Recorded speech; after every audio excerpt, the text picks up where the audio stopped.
আমি সংস্কৃতি সম্পাদকে যেহেতু আছি, আমি চাই সংস্কৃতিতে অনেক বৈচিত্র্য আসুক। আমি রিভিউ আলহামদুলিল্লাহ খুব ভালো। আ নেগেটিভও আছে। বিশেষ করে যেমন হিজাব নিকাবের কারণে যে একটা বুলিং, সাইবার বুলিং বা আ সরাসরি যে কমেন্ট, একটা নেগেটিভ কমেন্ট খুব কম।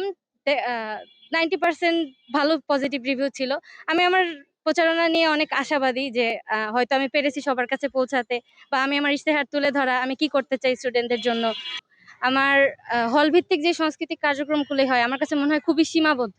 আরো অনেক বৈচিত্র্য আসা দরকার, এবং সাথে হচ্ছে সৃজনশীলতার প্র্যাকটিস যেটা আছে। আমাদের হলের শিক্ষার্থীরা অনেকের অনেক ধরনের দক্ষতা আছে, যারা হচ্ছে আমি যখন রুমে প্রচারণা করেছি অনেক আপুকে দেখছি কেউ হচ্ছে ক্রাফটিং করতেছেন।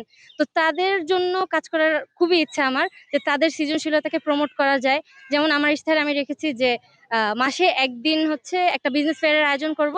সেই আয়োজনে আপুরা তাদের প্রোডাক্ট নিয়ে আসবেন। আমরা যাব। একটা উৎসবমুখর পরিবেশও হবে, প্লাস হচ্ছে সৃজনশীলতার যে প্রমোশন, এই জিনিসটা হবে। এই বিষয়গুলো নিয়ে কাজ করার আমার খুবই ইচ্ছা। যে আমার এটা মূলত আমার ইন্সপিরেশন হচ্ছে ডিপার্টমেন্ট। কারণ ডিপার্টমেন্টে আমি সবসময় একটা কালচারাল এনভায়রনমেন্ট এর মধ্যে থাকি, যেখানে হচ্ছে সৃজনশীলতাকে অনেক বেশি প্রমোট করা হয়। আমার ইশতেহারের মধ্যে আমি চেষ্টা করেছি অনেক বৈচিত্র্য আনা, এবং ইউনিক যে বিষয়টা, ইনক্লুসিভ হওয়া, এমন কিছু নতুন কিছু আনা।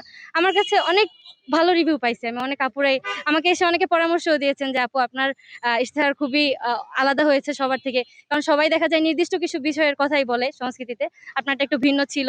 এরকম রিভিউ অনেক পেয়েছি। এসে আমাকে আরো নতুন, নতুন পরামর্শ আপুরা দিয়েছেন, যেটা আমার জন্য খুবই মূল্যবান ছিল। অনলাইনে তেমন একটা হয় নাই অনলাইনে। কিন্তু অফলাইনে সরাসরি অনেক কমেন্টের শিকার হয়েছি যে আ আ গেটআপ দেখে একটা বিচার করা, বা গেটআপের কারণে মনে করা যে তার আইডিওলজি না শুনেই, বা আমার রাজনৈতিক আইডিওলজি বা এই টাইপের কথাগুলো না শুনেই তারা হচ্ছে একটা কমেন্ট করে দিয়েছেন। খুব কম, আমি বলব খুব কম। বেশিরভাগই আমি পজিটিভ পেয়েছি। আমাদের যে ডাকসুটা এবার অনেক, অনেক জাঁকজমক একটা ডাকসু। সবার প্রতিনিধিত্ব থাকছে। তো আমি আশা করব সকল মতাদর্শের প্রতি সম্মান রাখা উচিত এখানে। কাউকে ছোট করে না দেখা মতাদর্শের কারণে। কারণ দিন শেষে আমরা সবাই একসাথে কাজ করব।